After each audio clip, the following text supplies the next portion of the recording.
warahmatullahi wabarakatuh. How are you, dear students? Yesterday we have read about the author, but today we will read about the lesson. About the lesson, A Girl with a Basket has been written by William C. Douglas, who came to India after the partition of the country in 1950. At that time, India was full of refugees who were driven away by the communal fanaticism of Pakistan. He had a unique experience at one of the railway stations. Many refugee children were selling small articles like baskets and fans. He was impressed with a little girl of 9 years. This essay is the recollection of his valuable experiences. I had left New Delhi for the Himalayas.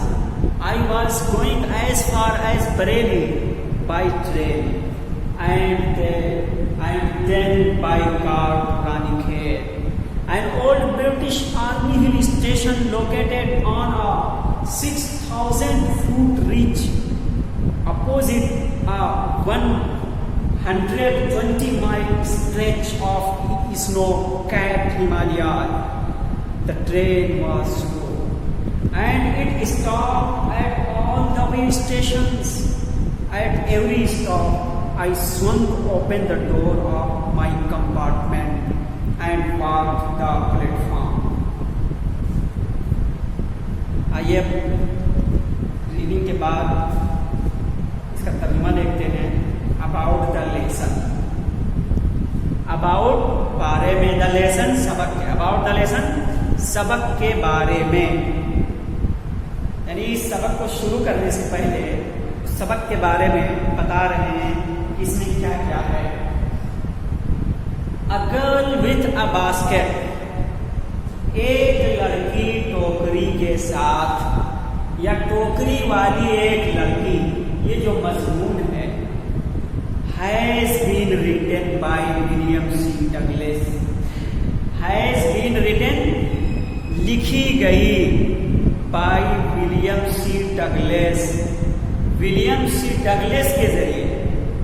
Who came to India, who जो कि came आए थे to India Hindustan after the partition of the country in 1950.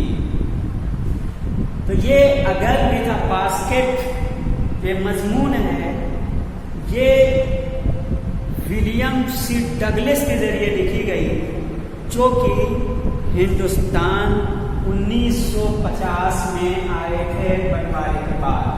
यानी मुल्क के बंटवारे के बाद 1950 में ये यहाँ हिंदुस्तान आए थे. एट दैट टाइम, उस वक्त, यानी जब ये राइटर हिंदुस्तान आया था, उस वक्त India was full of refugees. Hindustan refugee full of भरा हुआ था, फुल ऑफ भरा हुआ था.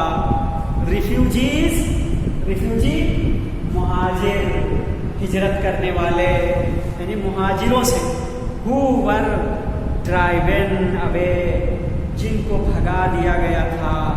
बाय द कम्युनल, कम्युनल यानी फिरका वाराना, फैनाटिसिज्म, तासुब ऑफ पाकिस्तान. तो तर्जुमा फिर से देखिए. एट दैट टाइम, उस वक्त, यानी जिस वक्त ये राइटर हिंदुस्तान आया था, विलियम सी डगलस हिंदुस्तान आए थे. India was full of refugees, Hindustan मुहाजिरों से भरा हुआ था. कौन से मुहाजिर? ऐसे मुहाजिरों से भरा हुआ था. हु वर ड्राइवन अवे, जिनको भगा दिया गया था. बाय द कम्युनल फैनाटिसिज्म, फिरका वाराना मजहबी, पाकिस्तान के फिरका वाराना मजहबी तासुब के जरिए जिनको भगा दिया गया था. He had a unique experience at one of the railway stations.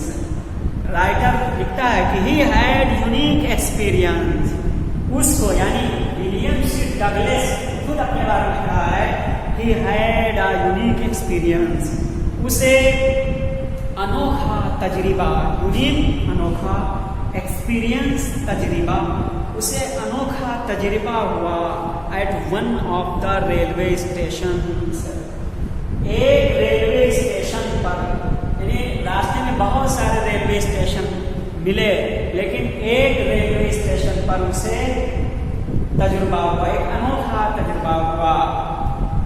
Many refugee children were selling small articles.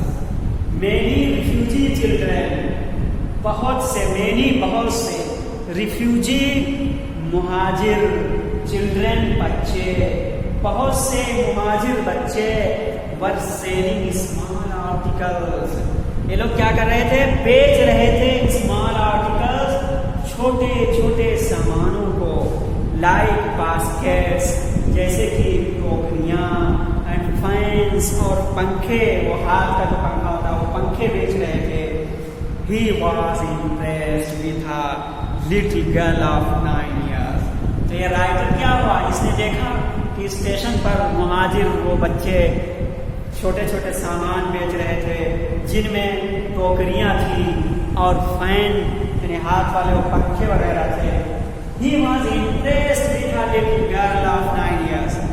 तो जब इसने उन बच्चों को देखा तो उनमें एक छोटी सी 9 साल की एक बच्ची थी जो टोकरी बेच रही थी, उसके बारे में लिख रहा, He was impressed, वो मुतासिर हुआ, with a little girl of 9 years, 9 साल की छोटी बच्ची से, 9 साल की छोटी लड़की से वो बहुत मुतासिर हुआ।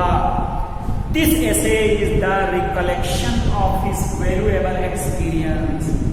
ये मजमून is the recollection of his valuable experience. तो ये मजमून is है the recollection मजमुआ of his valuable experience. valuable कीमती, experiences तजर्बा। ये लेसन उसके कीमती तजुर्बात का मजमुआ है। यानी उसे जब आ रहा था हिंदुस्तान तो रास्ते में बहुत सारे तजुर्बात हुए, तो ये उन तजुर्बों का एक ये ऐसे एक कीमती मजमुआ है। बस आज यहीं तक। ये मीनिंग लिखते हैं इसकी, और मीनिंग लिखने के बाद में उसको याद करना है, और कल से इंशाल्लाह मेन चैप्टर हम और आप पढ़ेंगे। कॉपी निकालिए और एक एक मीनिंग लिखिए और उसको याद करिए। ऐसा ना हो कि सिर्फ कॉपी में लिख लिए हैं, याद करें, उसको याद करते रहिए स्पेलिंग, वरना अगर ऐसे जाने तो आप बगैर मीनिंग के सिर्फ तर्जुमा भी नहीं कर पाएंगे, और मीनिंग याद होगा तो तर्जुमा में भी आसानी होगी और बहुत फायदा होगा। ये about the lesson,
recollection, मजमुआ,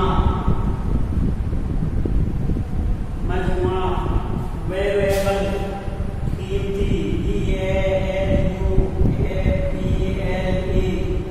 valuable, कीमती, एक्सपीरियंसेस, तजर्बा, तजर्बा, experience, PERI, experiences, EXPERIENCES,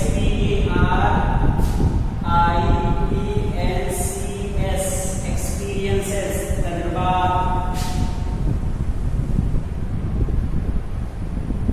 experience की जमा एक्सपीरियंसेस, तजर्बा। ये मीनिंग है आज के अबाउट द लेसन जो पढ़ा है उसको लिखिए और इस स्पेलिंग के साथ ही आप कीजिए। इंशाल्लाह फिर मिलते हैं कल अगली वीडियो में। बस आज यहीं तक। अस्सलाम वालेकुम वरहमतुल्लाहि व बरकातुहू।